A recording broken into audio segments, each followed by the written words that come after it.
magicien d'Oz, part 2. Le lion poltron. Pendant tout ce temps, Dorothée et ses compagnons avaient cheminé à travers les bosquets touffus. La route était toujours pavée de briques jaunes, mais elle disparaissait sous les branches cassées et les feuilles mortes, ce qui rendait la marche pénible. Les oiseaux se faisaient rares à cet endroit de la forêt, car les oiseaux recherchent les clairières inondées de soleil. Par contre, on entendait parfois le grognement profond de quelques animaux sauvages cachés parmi les arbres. Cela faisait battre très fort le cœur de la petite fille, car elle se demandait ce que c'était. Mais Toto, lui, avait compris. Il ne quittait pas Dorothée d'une semelle et n'osait même pas répondre en aboyant. « Combien de temps allons-nous mettre ?» demanda la petite fillette au bûcheron en fer blanc pour sortir de la forêt. « Je n'en ai aucune idée, s'entendit-elle répondre. C'est la première fois que je vais à la cité d'Émeraude. Autrefois, mon père avait fait le voyage dans mon enfance. Il avait gardé le souvenir d'une longue marche à travers un pays dangereux, tout en reconnaissant que la région était belle quand on s'approchait de la cité où habite Oz. Mais je ne crains rien avec mon bidon d'huile, et on ne peut pas faire mal à l'épouvantail. Quant à vous, vous portez au front la marque du baiser de la bonne sorcière qui vous protège de tout danger. Mais Toto, dit la fillette inquiète, qu'est-ce qu'il a pour le protéger? C'est à nous de le protéger. S'il est en danger, répliqua le bûcheron en fer blanc. Comme il prononçait ces mots, la forêt retentit d'un formidable rugissement, et l'instant d'après, un lion bondissait sur la route. D'un coup de patte, il fit valser l'épouvantail qui retomba de l'autre côté du chemin. Puis, il donna au bûcheron un coup de ses griffes acérées. Le bûcheron se retrouva par terre et resta étendu, immobile. Mais à la grande surprise du lion, le fer blanc portait à peine une éraflure. Quant au petit Toto, maintenant que l'ennemi était là, il courut vers le lion en aboyant. La grosse bête s'apprêtait à le mordre quand Dorothée, craignant le pire pour Toto et au mépris du danger, se précipita et de toutes ses forces donna une tape sur le museau du lion en s'écriant « Vous osez mordre Toto, vous devriez avoir honte, une grosse bête comme vous, de mordre un pauvre petit chien. » Je ne l'ai pas mordu, dit le lion en se frottant le museau avec sa patte, là où Dorothée l'avait frappé. Non, mais vous avez essayé, répliqua-t-elle. Vous n'êtes qu'un gros poltron. Je sais, dit le lion, en baissant la tête d'un air penaud. Vous ne m'apprenez rien, mais qui puis-je? Comment voulez-vous que je le sache, quand je pense que vous avez frappé un homme empaillé, comme le pauvre épouvantail? Il est empaillé, demanda le lion tout surpris, en la regardant relever l'épouvantail et le remettre sur ses pieds, tandis qu'elle le tapotait pour lui redonner forme. Bien sûr qu'il est empaillé, rétorqua Dorothée encore sous le coup de la colère. Je comprends maintenant pourquoi il a roulé si facilement, remarqua le lion. J'ai été étonnée de le voir tournoyer sur lui-même. Et l'autre, il est empaillé aussi. Non, dit Dorothée, il est en fer blanc, et elle aida le bûcheron à se remettre d'aplomb. Voilà pourquoi j'ai failli me casser les griffes, dit le lion. Quand elles ont crissé contre le fer blanc, j'en ai eu la chair de poule. Et ce petit animal que vous aimez si tendrement, qui est-ce? C'est Toto, mon chien, répondit Dorothée. Et il est en fer blanc ou empaillé, demanda le lion. Ni l'un ni l'autre, c'est un chien, en chair, dit la fillette. Oh, quel curieux animal! Il me semble remarquablement petit, à présent que je le regarde. Il faut être un poltron comme moi pour oser s'attaquer s'attaquer à une si petite créature. « Pourquoi êtes-vous poltron ?» s'étonna Dorothée en examinant la grosse bête, qui avait bien la taille d'un petit cheval. « C'est un mystère, » répliqua le lion. « J'ai dû naître ainsi. Naturellement, tous les autres animaux de la forêt me croient courageux, car le lion, c'est bien connu, est le roi des animaux. J'ai appris par expérience que si je rugis très fort, tout ce qui respire s'écarte de mon chemin. J'ai toujours eu horriblement peur en présence des hommes, mais il suffit que je rugisse pour qu'ils s'enfuient à toutes jambes. Si les éléphants, les tigres et les ours avaient essayé de m'attaquer, c'est moi qui me serais sauvé, tellement je suis poltron. Mais au moindre de mes rugissements, ils décampent tous, et naturellement, je ne les retiens pas. Cela n'est pas bien du tout. Le roi des animaux ne devrait pas être un poltron, dit l'épouvantail. Je sais, répliqua le lion, en essuyant du bout de sa queue une larme qui perlait. C'est le drame de ma vie. Et j'en suis très malheureux, mais au moindre danger, mon cœur se met à battre très fort. Peut-être avez-vous une maladie de cœur, dit le bûcheron. Vous devriez vous réjouir, car cela prouve que vous avez un cœur. Je n'en ai pas, moi. Je ne peux donc pas avoir de maladie de cœur. Si je n'avais pas de cœur, réfléchit le lion, je ne serais peut-être pas un poltron. Avez-vous de la cervelle ? Demanda l'épouvantail. Je l'espère, je n'ai jamais cherché à le savoir, répliqua le lion. Je vais voir avec Ose le Grand pour lui demander de m'en donner, fit remarquer l'épouvantail, car ma tête est bourrée de paille. Et moi, je vais lui demander de me donner un cœur, dit le bûcheron.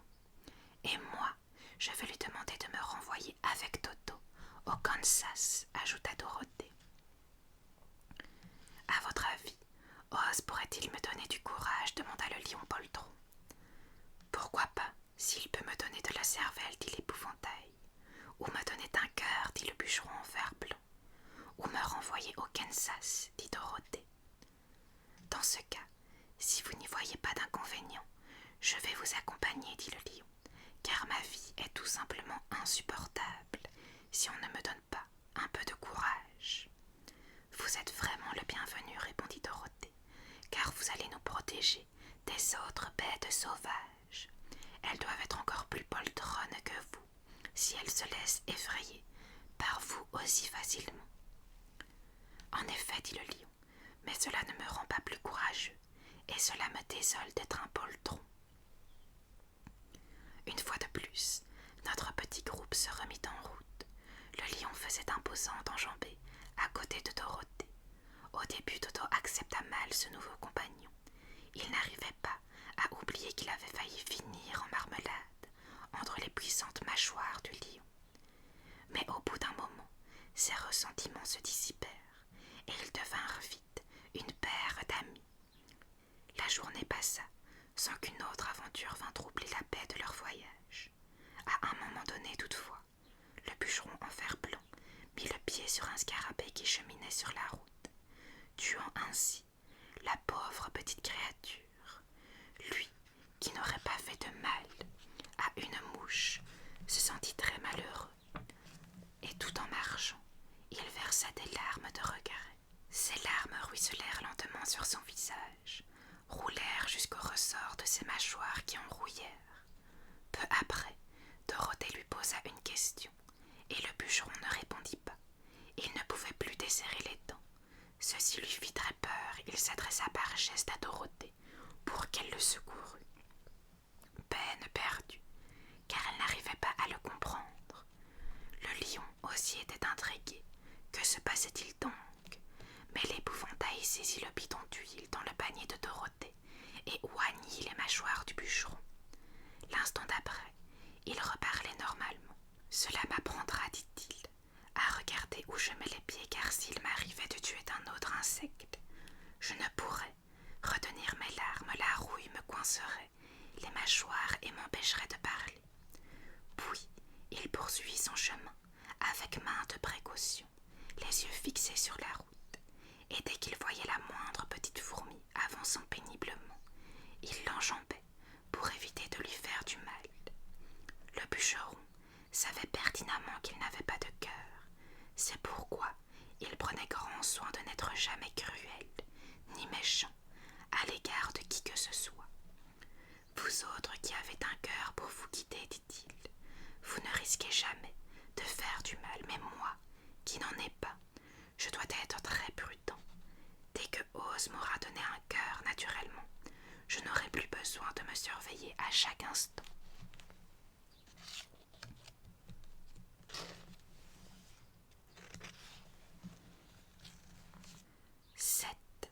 En route vers la cité d'Émeraude.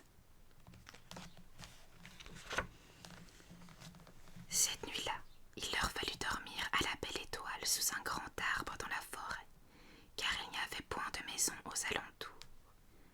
L'arbre formait un toit touffu qui les protégeait contre la rosée. Le bûcheron en fer blanc coupa un gros tas de bois, et Dorothée alluma un feu magnifique qui lui réchauffa le cœur. Toto et elle finirent ce qu'il leur restait de pain, et elle ignorait à présent de quoi le déjeuner serait fait. Si cela vous dit, fit le lion, j'irai dans la forêt tuer un daim pour vous. Vous pouvez le rôtir sur le feu, car vous, avec vos goûts bizarres, préférez la viande cuite. Cela vous fera un excellent déjeuner. Ne faites surtout pas cela, supplia le bûcheron en fer blanc. Je suis certain de pleurer si vous tuez un pauvre daim, et mes mâchoires vont se remettre à rouiller. Mais le lion s'enfonça dans la forêt et choisit son propre menu. Nul ne sait jamais de quoi il dîna, car il se montra très discret à ce sujet. Quant à l'épouvantail, il trouva un arbre couvert de noisettes et en remplit le panier de Dorothée. Ses provisions la mettaient, pour un temps, à l'abri de la faim. Elle fut touchée par les attentions délicates de l'épouvantail, mais la maladresse avec laquelle ce malheureux cueillit les noisettes la fit bien rire. Ses mains rembourrées le rendaient si gauche et les noisettes étaient si petites qu'il en laissait tomber la moitié à côté du panier, mais il ne se pressait pas de le remplir, car pendant ce temps, il restait à l'écart du feu, craignant qu'une étincelle ne saute dans sa paille et le transforme en torche. Il se tenait donc à une bonne distance des flammes et ne s'en approcha que pour recouvrir Dorothée des feuilles séchées quand elle s'allongea pour dormir. Bien au chaud, elle dormit d'un profond sommeil jusqu'au matin. Quand il fit jour, la fillette fit sa toilette dans l'onde ridée d'un petit ruisseau, et bientôt tout le monde se mit en route en direction de la cité d'Émeraude. La journée allait être mouvementée pour nos voyageurs. Au bout d'une heure environ de marche, ils s'aperçurent devant eux un grand fossé qui coupait la route et partageait la forêt en perte de vue. C'était un très large fossé. Ils grimpèrent au bord et virent qu'il était aussi très profond et tout tapissé de grosses roches déchiquetées. Ses parois étaient si abruptes qu'il était impossible d'y descendre. Un instant, ils crurent que leur voyage allait s'arrêter là. Qu'allons-nous faire demanda Dorothée au désespoir. Je n'en ai pas la moindre idée, dit le bûcheron. Le lion secoua sa crinière en bataille, d'un air pensif. Mais l'épouvantail dit : nous ne pouvons voler, c'est sûr. Nous ne pouvons pas non plus escalader les parois de ce gouffre. Par conséquent, si nous ne pouvons pas le franchir d'un bond, impossible d'aller plus loin. J'ai l'impression que je peux sauter par-dessus, dit le lion poltron, après avoir bien mesuré la largeur du regard. Nous voilà sauvés, répondit l'épouvantail.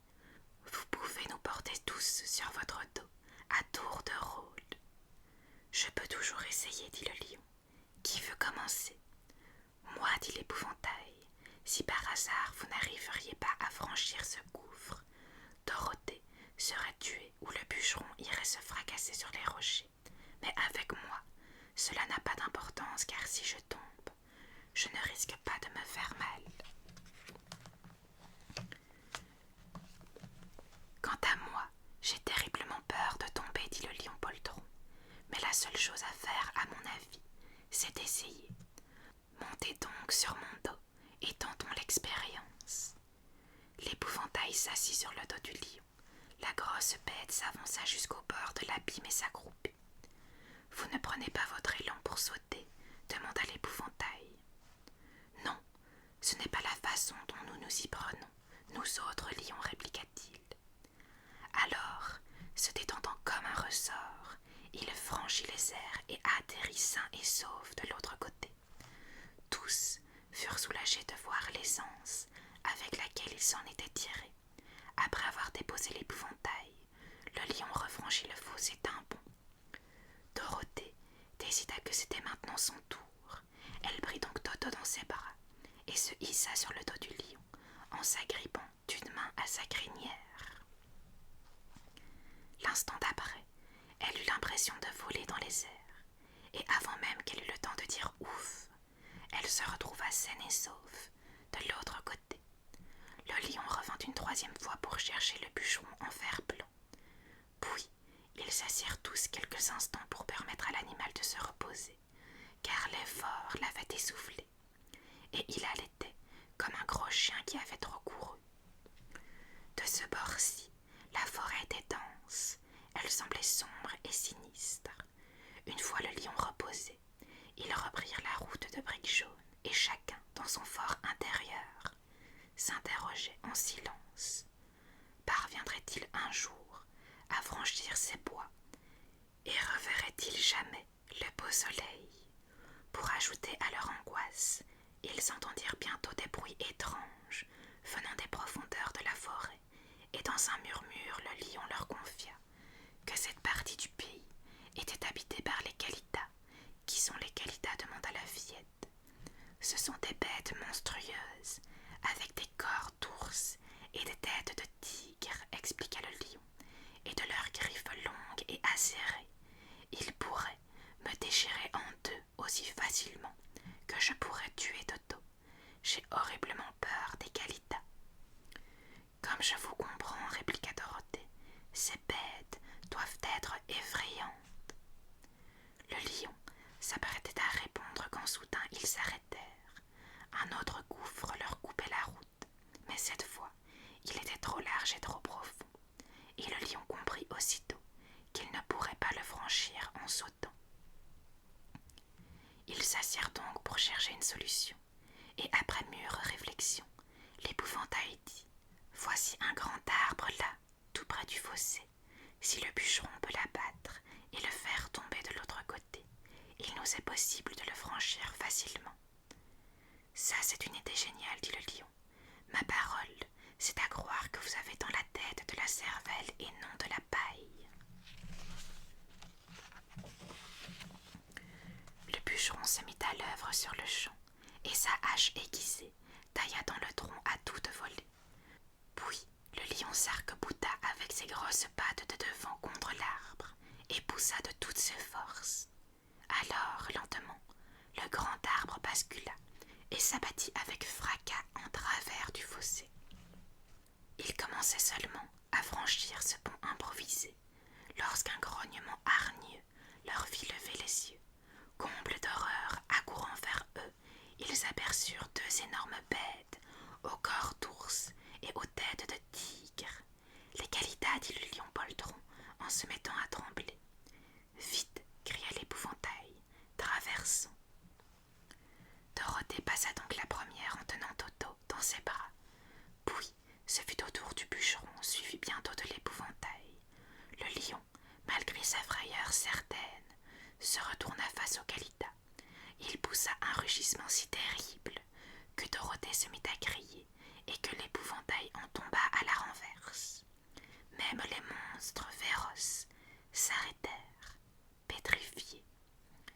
Mais ils étaient plus gros que le lion. En outre, ils étaient deux, alors qu'il ne faisait qu'un à lui tout seul.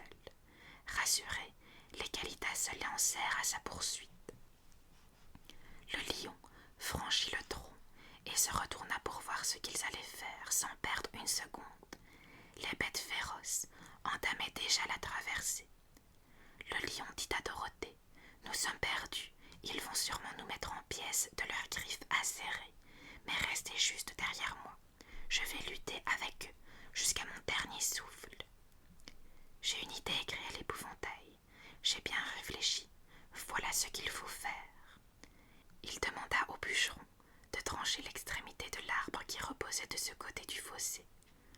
L'homme en fer blanc passa aussitôt à l'action, et au moment où les deux Kalitas allaient achever leur traversée, l'arbre croula au fond du gouffre dans un grand craquement, emportant avec lui ces monstres hideux qui s'écrasèrent sur les rochers. « Eh bien, dit le lion poltron en poussant un long soupir de soulagement, notre dernière heure n'est pas encore arrivée, et je suis bien content. Ce doit être bien gênant d'être mort. Ces créatures m'ont fait terriblement peur. Mon cœur en palpite encore. » Ah, dit tristement le bûcheron en fer blanc, comme j'aimerais avoir un cœur qui palpite. Après cette aventure, nos voyageurs avaient plus que jamais envie de sortir de la forêt, et ils marchaient trop vite pour Dorothée qui, fatiguée, dut monter sur le dos du lion. À leur grande joie, les arbres se faisaient plus rares, et au cours de l'après-midi, ils débouchèrent sur une large rivière aux eaux rapides. De l'autre côté de l'eau, ils apercevaient la route pavée de briques jaunes, serpentant à travers un pays de belles prairies, parsemées de fleurs éclatantes. Des deux côtés, la route était bordée d'arbres chargés de fruits délicieux. Ce spectacle les enchanta. « Comment allons-nous franchir cette rivière ?» demanda Dorothée. « Ce n'est pas difficile, répliqua l'épouvantail. Le bûcheron n'a qu'à nous construire un radeau. Nous pourrons ainsi flotter jusqu'à l'autre rive. » Le bûcheron prit donc sa hache et se mit à abattre de petits arbres pour fabriquer un radeau. Pendant qu'il était occupé à cette tâche, l'épouvantail découvrit sur le bord de la rivière un arbre couvert de beaux fruits. Ce fut une aubaine pour Dorothée, qui de toute la journée n'avait mangé que des noisettes et put se régaler de fruits mûrs. Mais cela prend du temps de faire un radeau, même quand on est bûcheron laborieux et infatigable. Et quand la nuit vint, l'ouvrage n'était pas terminé. Ils cherchèrent donc un endroit douillet sous les arbres pour y dormir jusqu'au matin. Dorothée vit en rêve la cité d'Émeraude et Oz, le bon magicien, qui la renverrait bientôt chez elle. Chapitre 8. La prairie des pavots maléfiques. Notre petit groupe de voyageurs se réveilla le lendemain matin, ragaillardi et plein d'espoir et grâce aux pêches et aux prunes qu'offraient les arbres au bord de la rivière. Dorothée déjeuna comme une princesse. Ils avaient laissé derrière eux la sombre forêt qu'ils avaient réussi à traverser sans encombre, même si, souvent, ils avaient connu le découragement. Par contre, s'étendait maintenant devant eux un pays charmant et inondé de soleil qui semblait les inviter à se rendre à la cité d'Émeraude. Mais pour l'instant, la large rivière les séparait de ce beau pays. Le radeau était presque achevé. Le bûcheron coupa encore quelques rondins, les fixa à l'aide de chevilles en bois, et ils purent repartir. Dorothée s'assit au milieu du radeau tenant Toto dans ses bras. Le lion poltron, en montant sur le radeau, le fit basculer dangereusement, car il était gros et lourd. Mais l'épouvantail et le bûcheron en fer blanc s'installèrent à l'autre bout pour faire contrepoids, et au moyen de longues perches, ils firent avancer le radeau. Tout allait très bien au début, mais au beau milieu de la rivière, le courant rapide les entraînait vers l'aval, les éloignant de plus en plus de la route pavée de briques jaunes, et les longues perches à cet endroit n'atteignaient plus le fond de la rivière. « C'est ennuyeux, dit le bûcheron en fer blanc, car si nous ne pouvons pas toucher la rive, nous serons entraînés jusqu'au pays de la méchante sorcière de l'Ouest, qui nous ensorcellera pour faire de nous ses esclaves. Et moi, je n'aurai pas de cervelle, dit l'épouvantail. Et moi, je n'aurai pas de courage, dit le lion poltron. Et moi, je n'aurai pas de cœur, dit le bûcheron en fer blanc. Et moi, je ne retournerai jamais au Kansas, absolument aller à la cité d'émeraude si nous le pouvons, poursuivit l'épouvantail. Il appuya si fort sur la longue perche qu'elle resta enfoncée dans la vase. Mais avant qu'il ait pu la retirer ou lâcher prise, le radeau fut emporté et le pauvre épouvantail resta accroché à la perche au milieu de la rivière. « Adieu, leur cria-t-il. » Ils eurent beaucoup de peine de l'abandonner. En effet, le bûcheron en fer blanc se mit à pleurer. Puis, se souvenant à temps qu'il risquait de rouiller, il sécha ses larmes sur le tablier de Dorothée. L'épouvantail était dans une fâcheuse posture. « Je suis encore plus à plaindre que lors de ma rencontre avec Dorothée, se disait-il. J'étais alors perché dans un champ de blé où, du moins, je pouvais faire semblant d'effrayer les corbeaux. Mais à quoi sert un épouvantail? Perché au milieu d'une rivière, je n'aurai jamais de cervelle, en fin de compte. » Le radeau continuait sa descente et le pauvre épouvantail était déjà loin derrière eux, quand le lion dit « Il faut absolument faire quelque chose pour nous en sortir. Je crois que je suis capable de nager jusqu'à la rive en tirant le radeau. Après moi, vous n'avez qu'à vous accrocher au bout de ma queue. » Il bondit donc dans l'eau, et le bûcheron en fer blanc empoigna sa queue. Puis, le lion se mit à nager de toute sa force vers la perche. En dépit de sa forte taille, il devait fournir un gros effort, mais peu à peu, il réussit à les arracher au courant, et Dorothée prit la longue perche du bûcheron et aida à pousser le radeau vers la terre. Épuisés, ils atteignirent enfin la rive et débarquèrent sur le beau gazon verdoyant, mais ils constatèrent que le courant les avait charriés loin de la route de briques jaunes qui menait à la cité d'émeraude. « Et maintenant, qu'allons-nous faire ?» demanda le bûcheron en fer blanc. Pendant ce temps, le lion étendu dans l'herbe se séchait au soleil. « Il nous faut retrouver la route, coûte que coûte, dit Dorothée. Le meilleur moyen est de longer la rivière, fit remarquer le lion. Après un moment de repos, Dorothée reprit donc son panier, et ils remontèrent le long de la rive herbeuse pour rejoindre la route dont le courant les avait détournés. Quel charmant pays plein de fleurs, d'arbres fruitiers et de soleil radieux, sans la peine qu'il éprouvait pour le pauvre épouvantail, leur bonheur eût été parfait. Ils se hâtaient. Dorothée s'arrêta une fois seulement pour cueillir une belle fleur. Au bout d'un moment, le bûcheron en fer blanc s'écria « Regardez !» Tous regardèrent la rivière et aperçurent l'épouvantail juché sur sa perche au milieu de l'eau, l'air triste et abandonné. « Que peut-on faire pour le sauver ?» demanda Dorothée. Le lion et le bûcheron secouèrent tous les deux la tête. Ils ne trouvaient rien.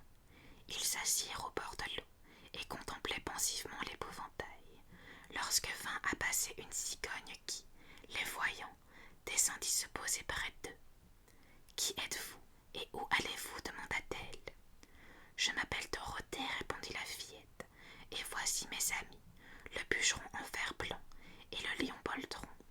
Nous nous rendons à la cité d'émeraude. » « Ce n'est pas le bon chemin, dit la cigogne, en tordant son long cou pour les examiner l'un après l'autre.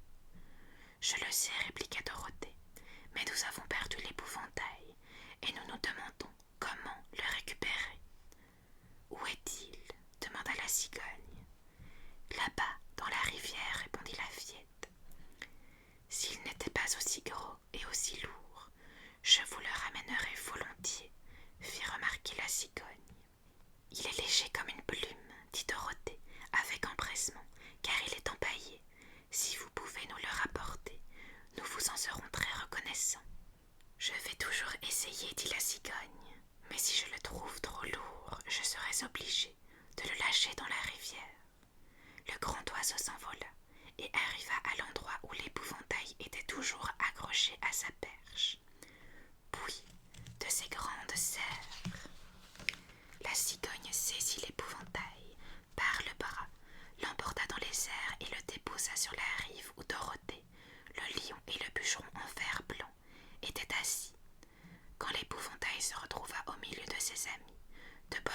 il les serra tous dans ses bras, même le lion et Toto, et tandis qu'ils se remettaient à cheminer, notre rescapé tout joyeux chantait « Tolterie de oh » à chaque pas. J'ai bien cru que j'allais rester dans la rivière pour toujours, dit-il. Mais la brave cigogne m'a sauvé, et si jamais j'ai de la cervelle, je la retrouverai pour lui témoigner ma reconnaissance. Vous plaisantez, dit la cigogne qui les suivait en volant. Cela me fait plaisir d'aider les gens dans l'embarras. Mais maintenant, je dois vous quitter, car mes petits m'attendent au nid.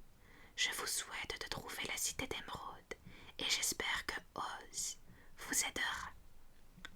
Merci, répliqua Dorothée. Là-dessus, la brave cigogne s'envola et disparut rapidement.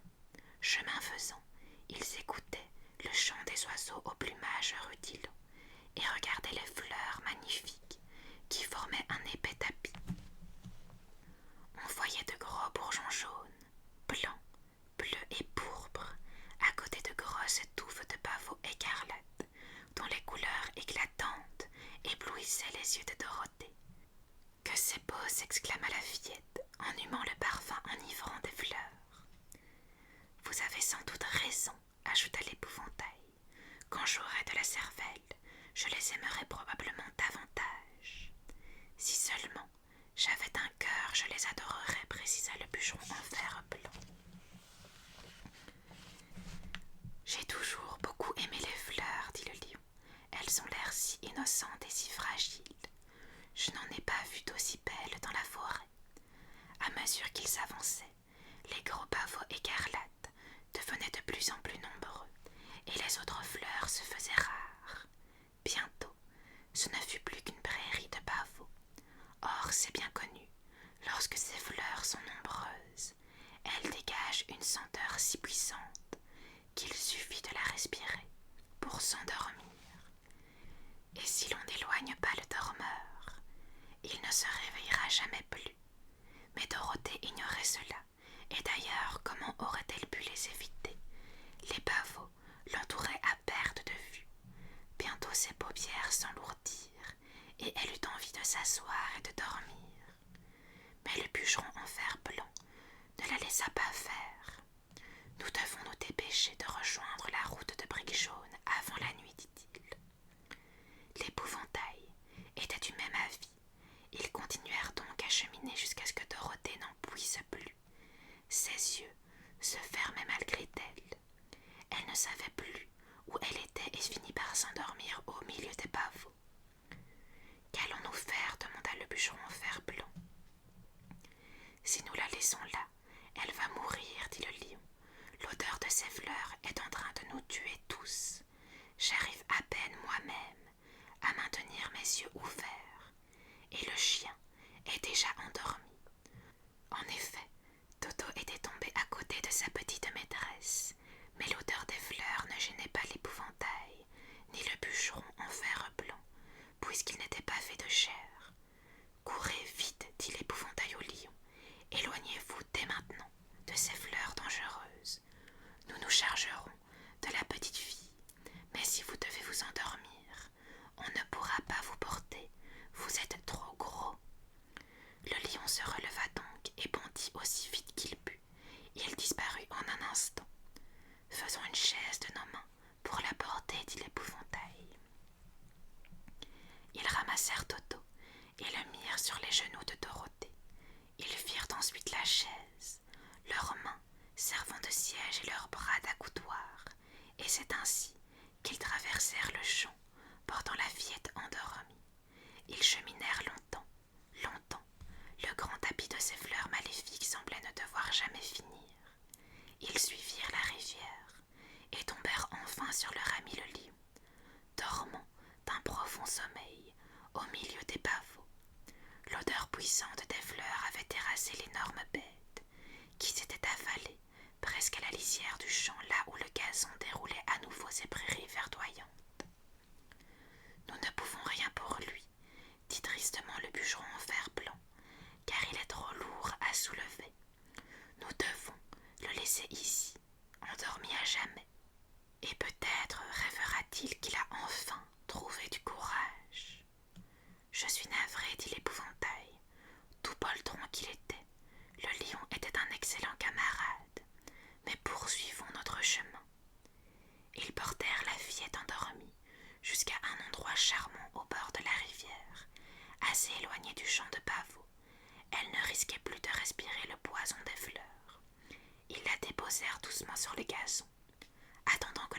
fraîcheur de la brise la réveille.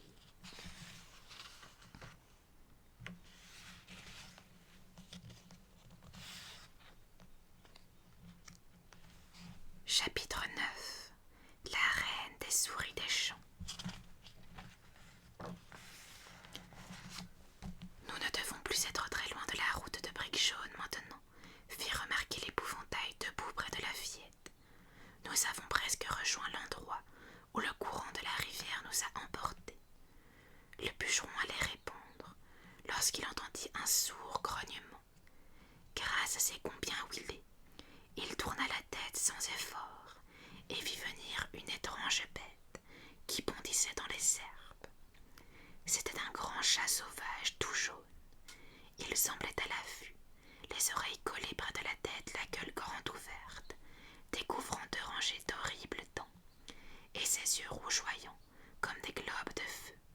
Alors qu'il approchait, le bûcheron aperçut, fouillant devant lui, une souris grise des champs. Il avait beau être sans cœur, il trouva que c'était très cruel de la part du chat sauvage de s'acharner après une si jolie créature sans défense. Il leva donc sa hache, et au moment où le chat passait en courant, lui asséna un coup qui lui trancha la tête. La bête, coupée en deux, vint rouler à ses pieds. Délivrée de son poursuivant, la souris des champs s'arrêta, puis trottina doucement vers le bûcheron et lui dit d'une voix flûtée: « Oh, merci, 1000 fois merci, vous m'avez sauvé la vie. »« Je vous en prie, n'en parlons plus, » répondit le bûcheron. « Je n'ai pas de cœur, voyez-vous, c'est pourquoi je m'efforce d'aider tous ceux qui ont besoin d'un ami, même s'il ne s'agit que d'une souris. » « Que d'une souris, s'indignait le petit animal. Savez-vous bien à qui vous parlez? Je suis une reine, la reine des souris des champs. » « Toutes mes excuses, fit le bûcheron, en s'inclinant très respectueusement devant elle. « En me sauvant la vie, vous avez accompli un haut fait, et qui plus est, un acte de courage, ajouta la reine. On vit alors accourir, de toute la vitesse de leurs pattes, des nuées de souris qui entourèrent leur reine en s'exclamant: « Oh, Majesté, comme nous avons craint pour votre vie! Comment avez-vous réussi à échapper au grand chat sauvage ?» Et elle s'inclina si bas devant la petite reine qu'on eût dit qu'elle se tenait sur la tête. « C'est ce drôle de bonhomme en fer blanc qui m'a sauvé la vie, en tuant le chat sauvage, » répondit la reine. « Désormais, vous devrez le servir et obéir au moindre de ses désirs. » « Nous le jurons, » répondirent en chœur les souris, de leur voix flûtée. Mais Toto venait tout juste de se réveiller. Se voyant entouré de souris, il jappa de plaisir et se jeta dans les rangs des mulots qui décampèrent de tous côtés. Toto avait toujours aimé faire la chasse aux souris quand il vivait au Kansas et n'y voyait pas de malice. Mais le bûcheron le saisit dans ses bras tout en rappelant les fouillardes. « Revenez, revenez, Toto, ne vous fera aucun mal. » Pointant le bout de son museau derrière une touffe d'herbe, la reine des souris demanda timidement: « Vous êtes sûr qu'il ne va pas nous mordre ?»« Je l'en empêcherai, » leur rassura le bûcheron. « N'ayez pas peur. » L'une après l'autre, les souris sortirent de leur cachette. Toto se retint d'aboyer, mais tenta vainement d'échapper à l'étreinte du bûcheron. Il l'aurait bien mordu s'il n'avait été en fer blanc. Enfin, une grosse souris prit la parole. « Que pourrions-nous faire pour vous remercier d'avoir sauvé notre reine ?»« Je ne vois pas, » répondit le bûcheron. Mais l'épouvantail, qui se creusait la tête bien vainement, puisqu'il était bourré de paille, intervint. « Mais si, bien sûr, vous pouvez sauver notre ami le lion poltron, qui s'est endormi dans la prairie des pavots. »« Un lion !» s'écria la petite reine, « mais il ne fera de nous qu'une bouchée. »« Que non, » dit l'épouvantail, « ce lion n'a aucun courage. »« Vraiment ?» demanda la souris. « C'est du moins ce qu'il prétend. De toute façon, il ne ferait aucun mal à quelqu'un de nos amis. Si vous nous aidez à le tirer d'affaire, il vous traitera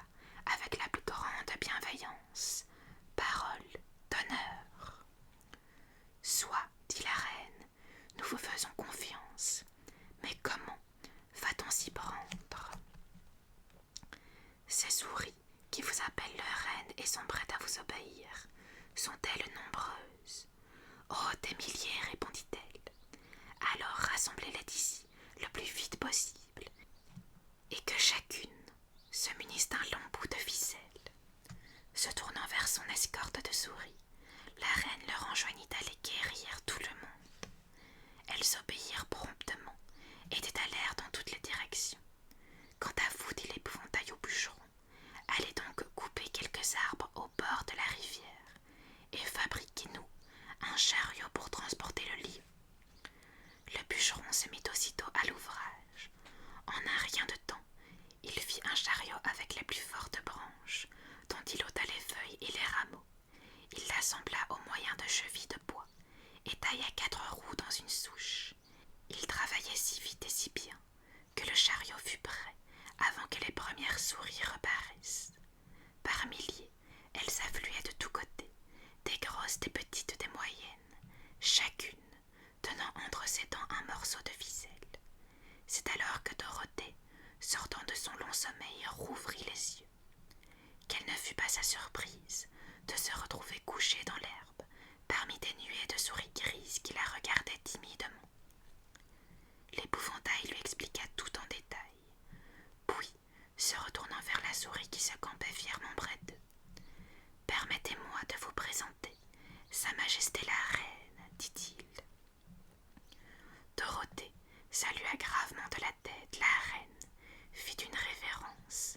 L'instant d'après, elles s'étaient amies. L'épouvantail et le bûcheron avaient commencé à atteler les souris au chariot, au moyen de ficelles qu'ils avaient apportées.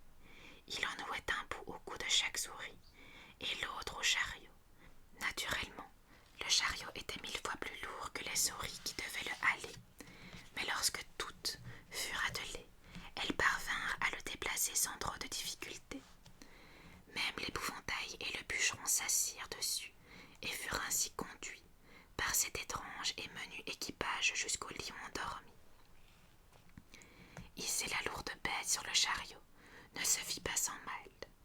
Puis la reine pressa ses sujets de repartir, craignant de les voir s'endormir s'ils restaient trop longtemps dans les prairies de pavots.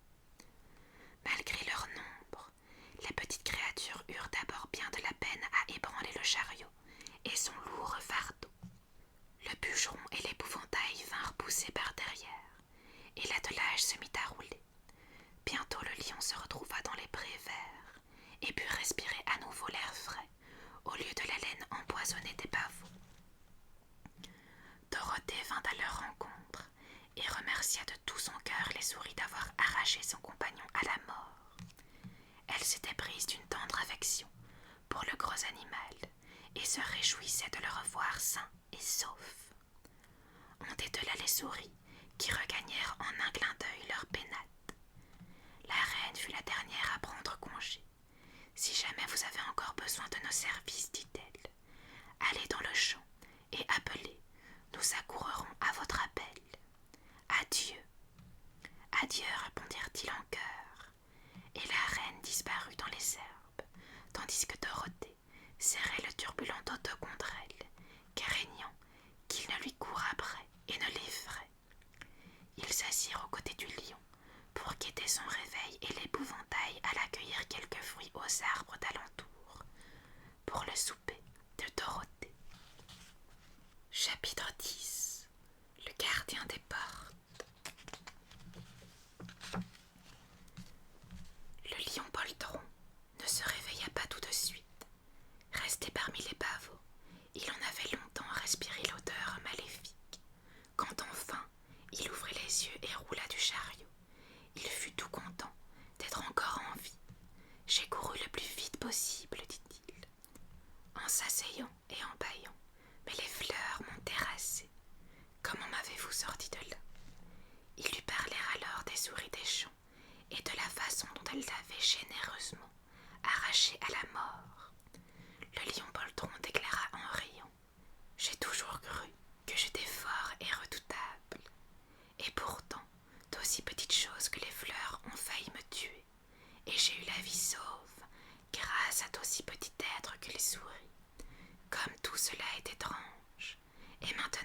mes amis, qu'allons-nous faire? Nous devons poursuivre notre voyage et retrouver la route de briques jaunes, dit Dorothée, pour atteindre la cité d'Émeraude. Ainsi le lion, une fois reposé et rétabli, ils reprirent tous leur marche, heureux de fouler l'herbe tendre et fraîche, et ils rejoignirent bientôt la route de briques jaunes et repartirent en direction de la cité d'Émeraude, où demeurait Oz le Grand. La route était bien pavée et unie à présent, et le pays alentour était beau. Nos voyageurs se réjouissaient de laisser loin derrière la forêt et avec elle les nombreux dangers qu'ils avaient affrontés au milieu de ces sinistres ténèbres. Ils voyaient à nouveau des barrières dressées au bord de la route, mais cette fois, elles étaient peintes en verte. Et quand ils arrivèrent à une petite maison, habitée sans doute par un fermier, celle-ci était peinte de la même couleur. Ils passèrent devant plusieurs maisons vertes au cours de l'après-midi et les gens se mettaient parfois sur le seuil pour les regarder. On eût dit qu'ils voulaient poser des questions, mais personne n'osait s'approcher à cause du grand lion, dont ils avaient très peur. Tous portaient des habits d'un très beau vert émeraude et étaient coiffés de chapeaux pointus, comme ceux des Munchkins. Ce doit être le pays d'Oz, dit Dorothée, et nous ne sommes sûrement pas loin de la cité d'Émeraude. Certes, répondit l'épouvantail, ici tout est vert, tandis qu'au pays des Munchkins, c'était le bleu, la couleur préférée. Mais les gens n'ont pas l'air aussi amical que les Munchkins, et j'ai bien peur que nous ne trouvions pas l'endroit pour passer la nuit. J'aimerais manger autre chose que des fruits, dit la fillette, et je suis sûre que Toto meurt de faim ou presque. Arrêtons-nous à la prochaine maison pour parler aux gens. Quand ils furent arrivés devant une ferme assez grande, Dorothée se dirigea hardiment vers l'entrée et frappa. Une femme entrebâilla la porte et dit « Que voulez-vous, mon enfant, et pourquoi vous promenez-vous avec ce gros lion terrible? Nous aimerions passer la nuit chez vous, si vous nous le permettez, répondit Dorothée. Quant au lion, c'est mon ami, et pour rien au monde, il ne vous fera du mal. Il est apprivoisé, demanda la femme, en ouvrant la porte un peu plus. Oh oui, dit la fillette, et c'est aussi un grand poltron. Il aura plus peur de vous que vous de lui. Eh bien, dit la femme, après avoir réfléchi et jeté encore un regard furtif au lion. Dans ce cas, vous pouvez entrer. Je vais vous donner de quoi souper et un endroit à dormir. Tous entrèrent dans la maison où se trouvaient 2 enfants et un homme. L'homme s'était blessé à la jambe et était allongé sur le lit dans un coin.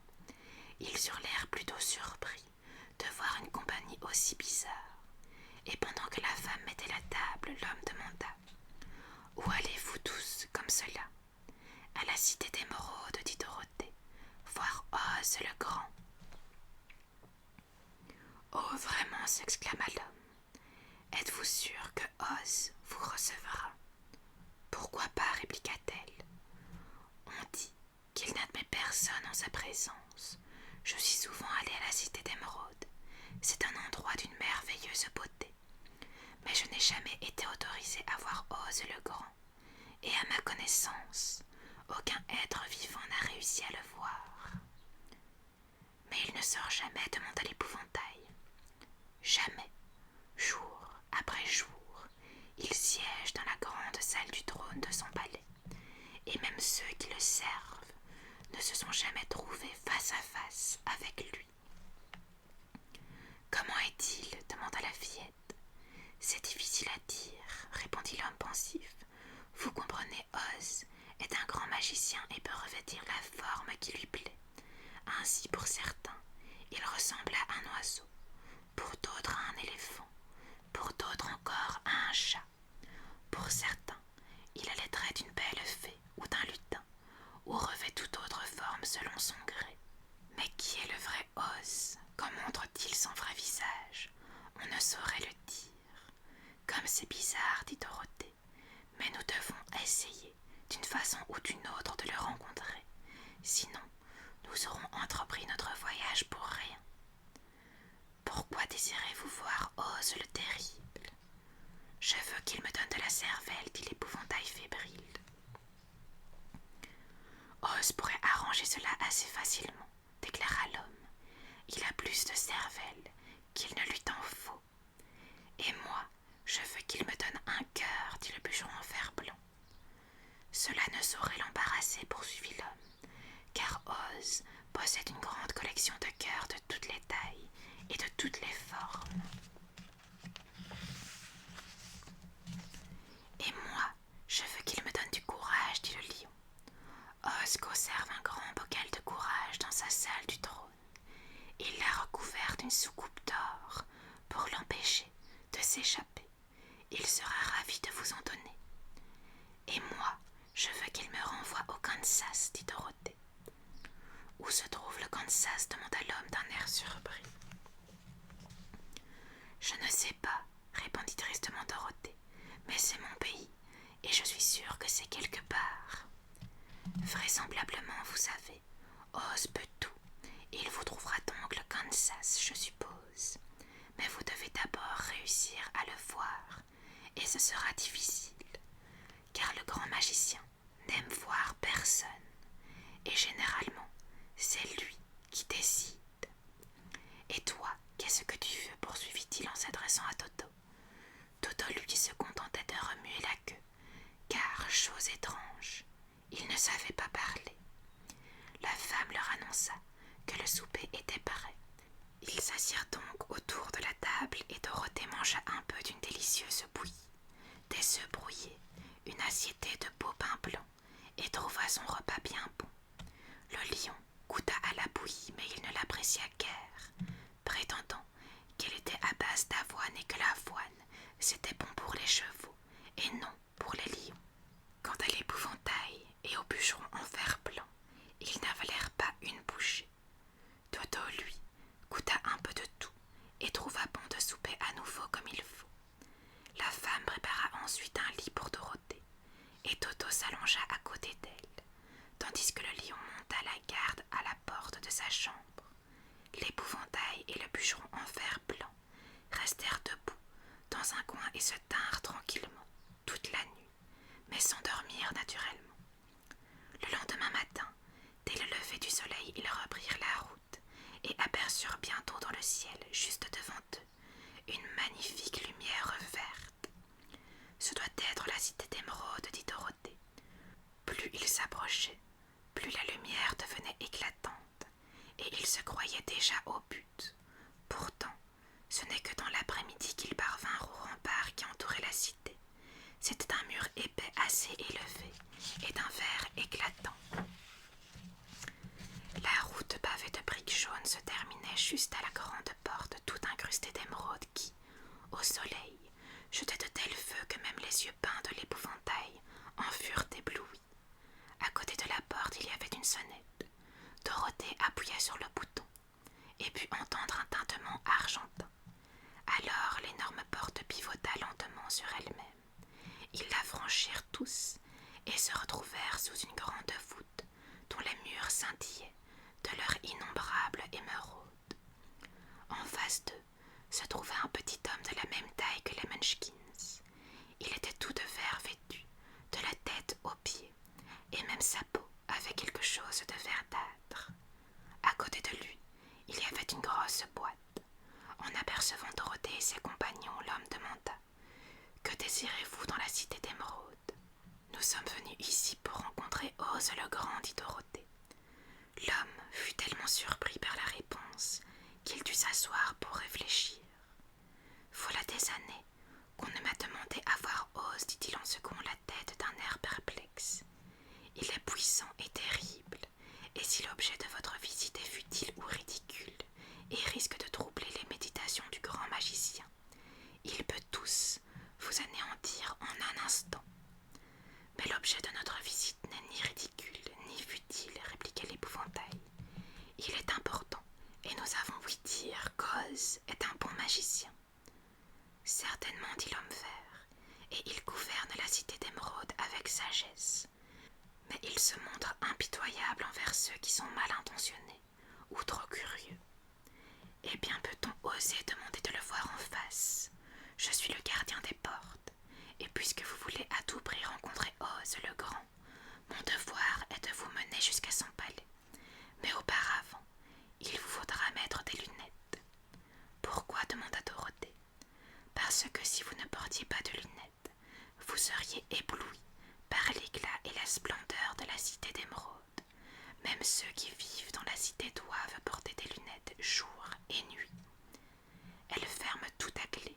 Oz en a décidé ainsi lorsque la cité fut construite, et je détiens la seule clé qui puisse les rouvrir.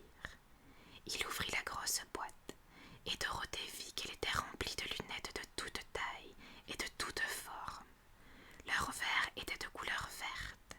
Le gardien des portes en trouva une paire exactement à la taille de Dorothée, et elle les lui mit.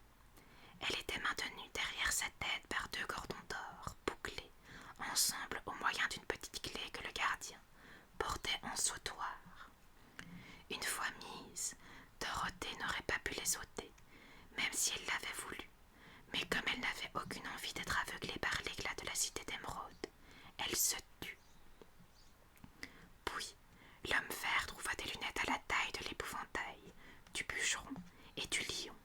Il en eut même une paire pour Toto, et il leur donna à toutes un bon tour de clé. Puis le gardien des portes mit ses propres lunettes, et leur indiqua qu'il était prêt à leur montrer le chemin du palais. Il décrocha du mur une grosse clé, en or pour ouvrir une autre porte, et après avoir franchi ensemble le portail, ils le suivirent dans les rues de la cité d'Émeraude.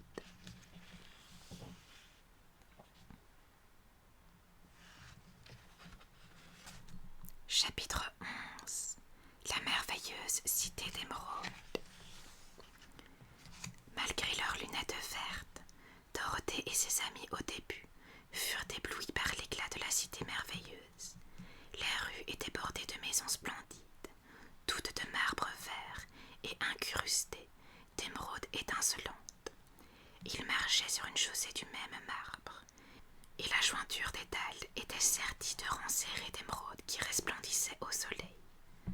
Les carreaux aux fenêtres étaient verts, le ciel au-dessus de la cité avait une teinte verte, et le soleil lui-même lançait des rayons verts. Beaucoup de gens déambulaient dans les rues, hommes, femmes et enfants. Tous étaient vêtus de vert et avaient le teint verdâtre. Étonnés, ils dévisageaient Dorothée et son étrange escorte. Les enfants couraient se cacher derrière leur mère à la vue du lion, mais personne ne leur adressait la parole. Il y avait de nombreuses boutiques, et Dorothée remarqua que tout y était vert à l'intérieur. Tout ce qu'on y vendait était vert: le sucre candi et le pop-corn, les souliers, les chapeaux et les habits. Dans une boutique, un homme vendait de la limonade verte, et Dorothée vit que les enfants payaient avec des sous verts. Il semblait n'y avoir ni chevaux, ni animaux d'aucune espèce. Les hommes transportaient diverses choses dans les petites charrettes vertes qu'ils poussaient devant eux. Tout le monde avait un air heureux et satisfait, et chacun respirait la prospérité. Le gardien des portes les conduisit par les rues jusqu'au centre de la cité, où se dressait un grand bâtiment, le palais de Oz, le grand magicien. Un soldat était de faction devant la porte en uniforme vert et arborant une longue barbe verte. « Voici des étrangers, lui dit le gardien des portes. Ils insistent pour rencontrer Oz le Grand. Entrez, répondit le soldat. Je veux lui porter votre message. Ils franchirent donc les portes du palais et furent introduits dans une grande pièce recouverte d'un tapis vert et dont les meubles verts étaient ornés d'émeraudes. Le soldat les pria d'essuyer leurs pieds sur un paillasson vert avant d'entrer dans cette pièce, et quand ils s'y furent assis, il dit poliment: « Mettez-vous à votre aise pendant que je vais à la porte de la salle du trône pour informer Oz de votre présence. » Le soldat resta longtemps absent. Quand enfin il revint, Dorothée demanda: « Avez-vous vu Oz ?» « Oh non, fit le soldat, je ne l'ai jamais vu, mais je lui ai adressé la parole, comme il était assis derrière son paravent, et je lui ai remis votre message. Il a déclaré qu'il vous accordera une audience si vous le désirez, mais chacun d'entre vous doit se présenter seul devant lui, et il n'acceptera d'en recevoir qu'un par jour. Par conséquent, puisqu'il vous faut rester au palais plusieurs jours, je vais vous faire conduire à vos chambres. Vous pourrez vous y reposer de votre voyage. Merci, répondit la fillette. C'est très aimable à Oz. Ensuite, le soldat fit retentir un sifflet vert et aussitôt, une jeune fille habillée d'une longue robe de soie verte entra dans la pièce. Elle avait une magnifique chevelure verte et de beaux yeux verts. Elle fit une grande révérence devant Dorothée en disant « Voulez-vous bien me suivre? Je vais vous montrer votre chambre. » Dorothée prit donc congé de tous ses amis, exception faite pour Toto, qu'elle attrapa dans ses bras, et avec la fille verte comme guide, elle enfila 7 couloirs et remonta 3 escaliers pour arriver à une pièce située sur le devant du palais. C'était la petite chambre la plus délicieuse du monde, avec un lit douillet et confortable, auquel on avait mis des draps de soie vert recouverts d'une courte pointe de velours vert. Au milieu de la chambre, une toute petite fontaine répandait dans l'air des gouttelettes de parfum vert qui retombaient dans un bassin de marbre vert, joliment sculpté. Les fenêtres étaient garnies de splendides fleurs vertes, et il y avait toute une étagère remplie de petits livres verts. Quand Dorothée prit la peine d'ouvrir ses livres, elle y trouva plein d'images vertes bizarres, qui la firent rire tellement elles étaient drôles. Dans une garde-robe pendait une multitude de robes de soie, de satin et de velours. Toutes étaient exactement à la taille de Dorothée. Faites comme chez vous, dit la servante verte, et si vous désirez quoi que ce soit, sonnez. Oz vous enverra chercher demain matin. Elle laissa Dorothée seule et alla retrouver les autres. Elle les conduisit eux aussi à leur chambre et chacun d'eux se retrouva logé dans une aile très agréable du palais. Ce raffinement ne servit à rien bien sûr dans le cas de l'épouvantail car, quand il se retrouva seul dans sa chambre, il resta stupidement debout, dans un coin jusqu'au matin, dans l'embrasure de la porte la position allongée ne lui aurait procuré aucun repos. De plus, il ne pouvait pas fermer ses yeux.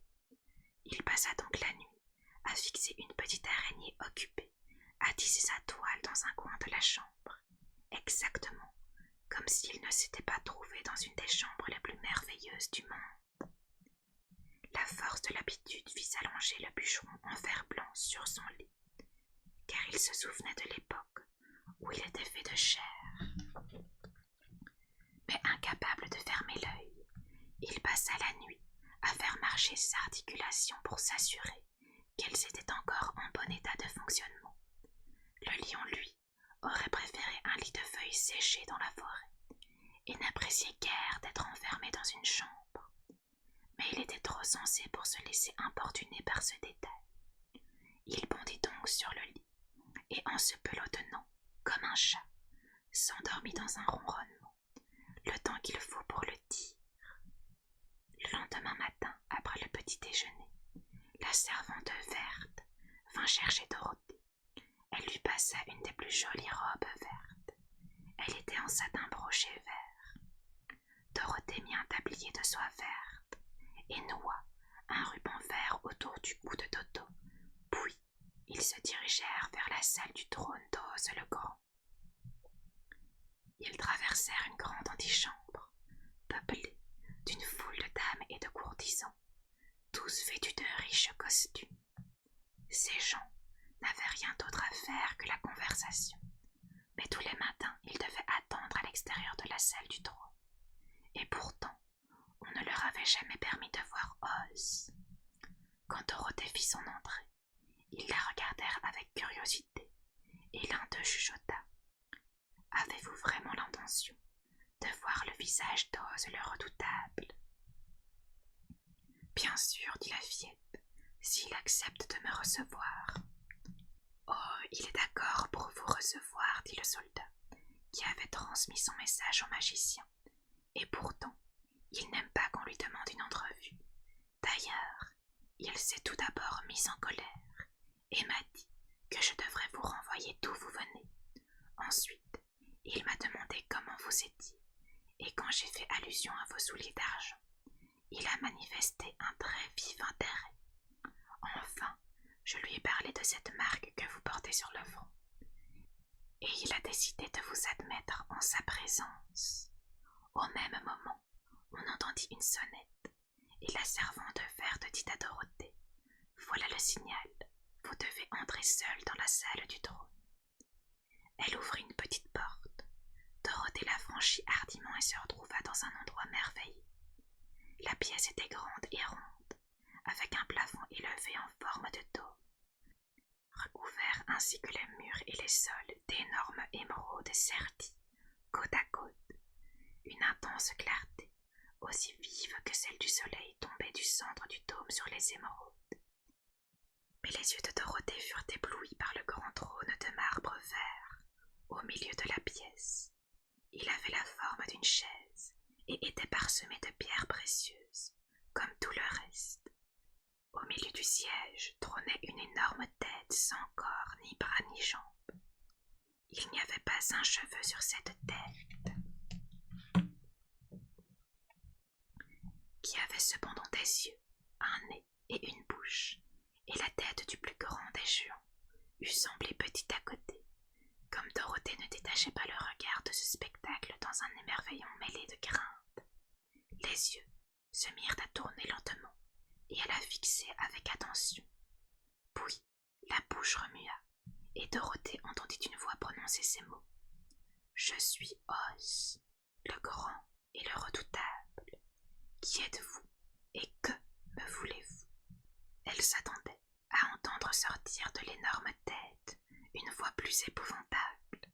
Cela lui rendit courage et elle répondit « Je m'appelle Dorothée, l'humble et l'obéissante.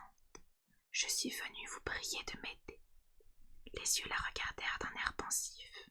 Pendant une bonne minute, puis la voix ajouta « Où avez-vous trouvé les souliers d'argent ?»« Je les tiens de la méchante sorcière de l'Est, que ma maison a tuée en lui tombant dessus, répliqua-t-elle. »« D'où vient la marque imprimée sur votre front ?» poursuivit la voix. « C'est là que la bonne sorcière du Nord m'a embrassée, quand elle m'a fait ses adieux en m'envoyant vers vous, » dit la fillette. Les yeux la fixèrent à nouveau, et ils virent bien qu'elle disait la vérité, puis Oz demanda « Qu'attendez-vous de moi ?»« Renvoyez-moi au Kansas, où se trouvent ma tante M et mon oncle Henry, » répondit-elle d'un ton sérieux. « Je n'aime pas votre pays, et pourtant il est bien beau. Je suis sûre que tante M se rouge d'inquiétude à cause de mon absence prolongée. » Les yeux clignèrent 3 fois, puis ils se tournèrent vers le plafond, s'abaissèrent vers le plancher et roulèrent de si étrange façon qu'ils semblaient balayer toute la pièce. Enfin, ils revinrent se poser sur Dorothée. « Pourquoi devrais-je vous rendre ce service ?» demanda Oz. « Parce que vous êtes fort et que je suis faible, parce que vous êtes un grand magicien et que je suis seulement une petite fille sans défense. » « Mais vous avez eu la force de tuer la méchante sorcière de l'Est, » dit Oz. « C'est arrivé tout seul, » répliqua simplement Dorothée. « Je n'ai pas pu l'empêcher. » « Eh bien, » dit la tête, « je vais vous donner ma réponse. Vous n'avez pas le droit d'attendre de moi que je vous renvoie au Kansas si vous ne faites rien pour moi en retour. Dans ce pays, rien n'est gratuit pour personne. Si vous désirez que j'use de mon pouvoir magique pour vous renvoyer chez vous, vous devez commencer par faire quelque chose pour moi. Aidez-moi et je vous aiderai. »« Que dois-je faire ?» demanda la fillette. « Tuer la méchante sorcière de l'Ouest, » répondit Oz. « Mais j'en suis incapable, » s'exclama Dorothée, au comble de la surprise. « Vous avez bien tué la sorcière de l'Est, et vos souliers d'argent ont un pouvoir magique. il ne reste plus qu'une méchante sorcière dans tout le pays. Le jour où vous m'apprendrez sa mort, je vous renverrai au Kansas, mais pas avant. » La fillette se mit à pleurer tellement elle était déçue. Les yeux clignèrent encore et lui lancèrent un regard inquiet, comme si Oz le Grand pensait qu'il dépendait de sa volonté à elle de l'aider. « Je n'ai jamais rien tué volontairement, dit-elle, dans un sanglot, et même si je le voulais, comment pourrais-je tuer la méchante sorcière si vous ne pouvez pas la tuer vous-même?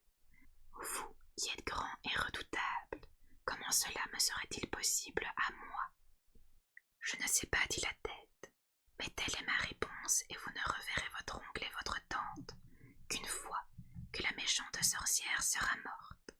Cette sorcière est perverse, terriblement perverse, ne l'oubliez pas, et il faut la tuer. Maintenant partez, et ne demandez pas à me revoir avant d'avoir accompli votre tâche. » Dorothée quitta la salle du trône, la mort dans l'âme, et alla rejoindre le lion, l'épouvantail et le bûcheron, impatient d'entendre ce qu'avait bien pu lui dire Oz. « Tout espoir est perdu pour moi, dit-elle, car Oz refuse de me renvoyer chez moi si je ne tue pas la méchante sorcière de l'Ouest, et je ne pourrai jamais accomplir une chose pareille. » Ses amis étaient navrés, mais ne pouvaient rien faire pour elle. Elle retourna donc à sa chambre, s'allongea sur le lit, et à force de penser, finit par s'endormir. Le lendemain matin, le soldat au vert favori vint trouver l'épouvantail et lui dit « Suivez-moi, Oz m'envoie vous chercher. » L'épouvantail le suivit donc et fut introduit dans la grande salle du trône, où il aperçut, assis sur le trône d'émeraude, une dame des plus ravissantes. Elle était vêtue d'une gaze de soie verte et portait, sur sa chevelure verte toute bouclée, une couronne de joyaux. De ses épaules partaient des ailes aux reflets splendides et si légères qu'elles frissonnaient au moindre souffle.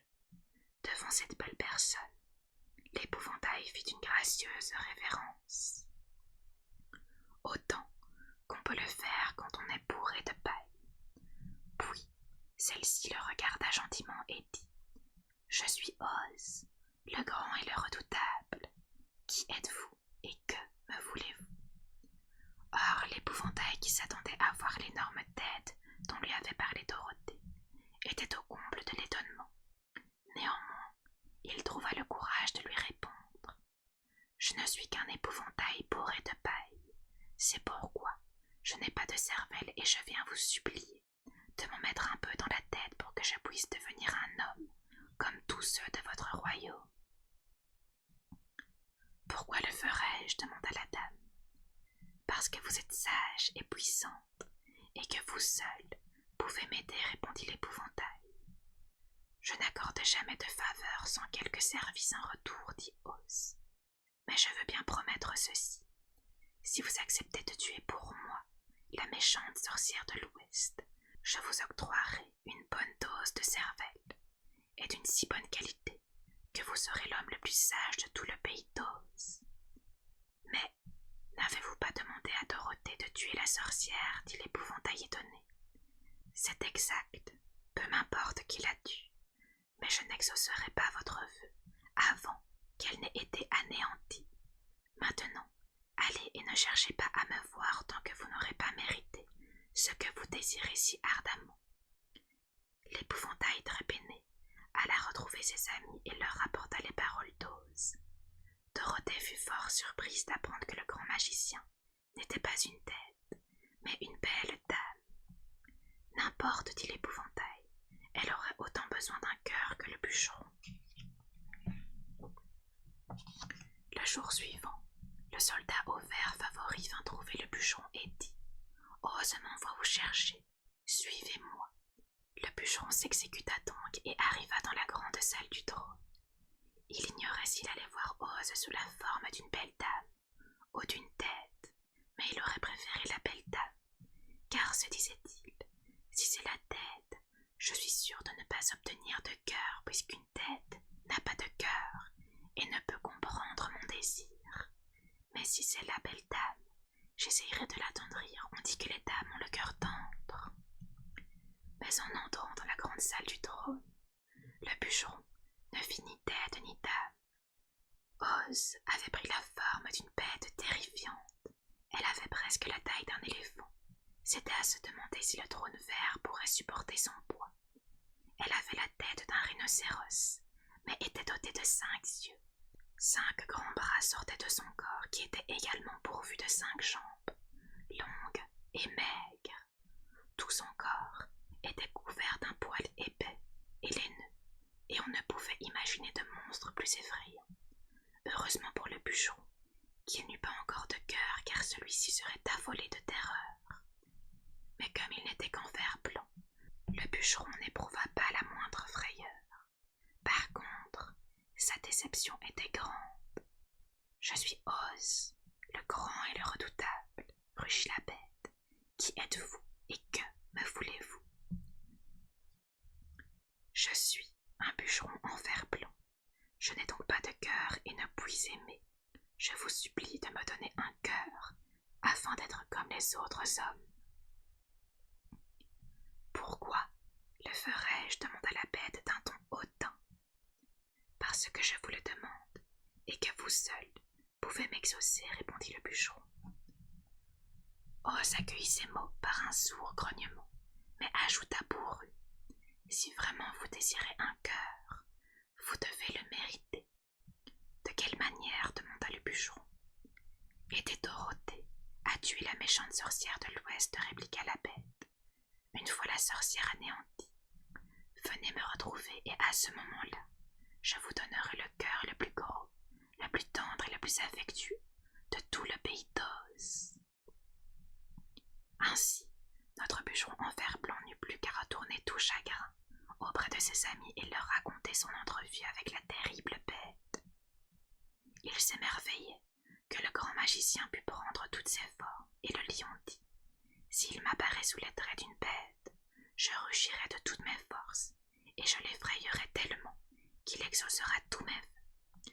Si c'est sous les traits de la belle dame, je ferai mine de lui sauter dessus, et je l'obligerai ainsi à réaliser ma prière.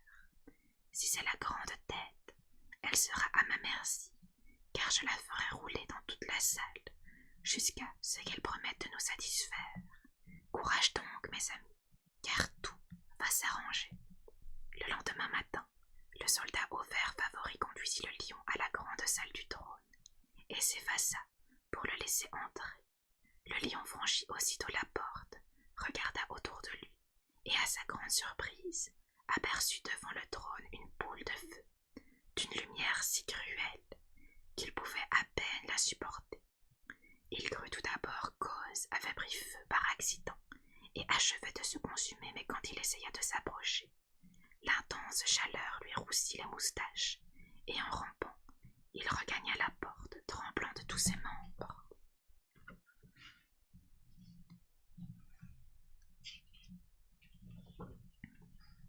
Alors, une voix calme sortit de la boule de feu et prononça ces mots. « Je suis Oz le grand et le redoutable. Qui êtes-vous et que me voulez-vous » Le lion répondit. « Je suis un lion poltron et un rien m'effraie. Je viens vous supplier de me donner du courage pour mériter le titre de roi des animaux que tous les hommes me décernent. »« Pourquoi vous donnerais-je du courage ?» demanda Oz. « Parce que de tous les magiciens, vous êtes le plus grand et vous seul avez le pouvoir d'exaucer mon désir, » répondit le lion. La boule de feu flamboya un instant et la voix reprit. « Apportez-moi la preuve que la méchante sorcière est anéantie. Alors, je vous donnerai du courage, mais tant qu'elle vivra, vous resterez un poltron. » Ce discours courrouça le lion, qui ne trouva rien à répondre. Hébété, il contempla la boule de feu. Celle-ci se mit à rougeoyer. Il fit demi-tour et quitta la salle, ventre à terre. Il fut content de se retrouver parmi ses amis et leur raconta sa terrible entrevue avec le magicien. « Et maintenant, qu'allons-nous faire ?» demanda tristement Dorothée. « La seule chose que nous ayons à faire, » répliqua le lion, « c'est de nous rendre au pays des Winkies et de nous mettre à la recherche de la méchante sorcière et de l'anéantir. Et si on ne peut pas, dit la fillette, alors je n'aurai jamais de courage, déclara le lion. Et moi, je n'aurai jamais de cervelle, ajouta l'épouvantail. Et moi, je n'aurai jamais de cœur, dit le bûcheron. Et moi, je ne reverrai jamais tante M et oncle Henri, dit Dorothée en se mettant à pleurer. Attention, cria la servante verte, vos larmes vont tacher votre robe de soie verte. Dorothée sécha donc ses yeux et dit, je crois que nous devons essayer, mais je ne veux tuer personne, même pour revoir tante M. Je vais vous accompagner, mais je suis trop poltron pour tuer la sorcière, dit le lion. Moi aussi, je vais venir, déclara l'épouvantail, mais je ne pourrai pas vous être très utile, je suis tellement sot. Je n'ai pas le cœur de faire du mal même à une sorcière, fit remarquer le bûcheron en vert blanc, mais si vous partez, alors je suis des vôtres. Il fut donc décidé qu'il partirait le lendemain matin. Le bûcheron aiguisa sa hache sur une meule verte et fit huiler toutes ses jointures. L'épouvantail, quant à lui, se bourra de paille fraîche, et Dorothée lui repeignit les yeux pour qu'il y voie mieux. La servante, qui s'était montrée très aimable avec eux, remplit le panier de Dorothée de friandises et noua autour du cou de Toto un ruban vert orné d'une clochette. Ils allèrent au lit très tôt et dormirent profondément jusqu'à l'aube. Ils furent réveillés par le chant du coq vert qui vivait dans la basse cour du palais et le caquettement d'une poule qui venait de pondre un œuf vert. Voilà les amis, j'espère que cette deuxième partie du Magicien d'Oz vous aura plu et qu'elle vous aura permis de vous relaxer. Sur ce, je vous souhaite de passer une très très bonne nuit et nous, on se retrouve à la prochaine lecture.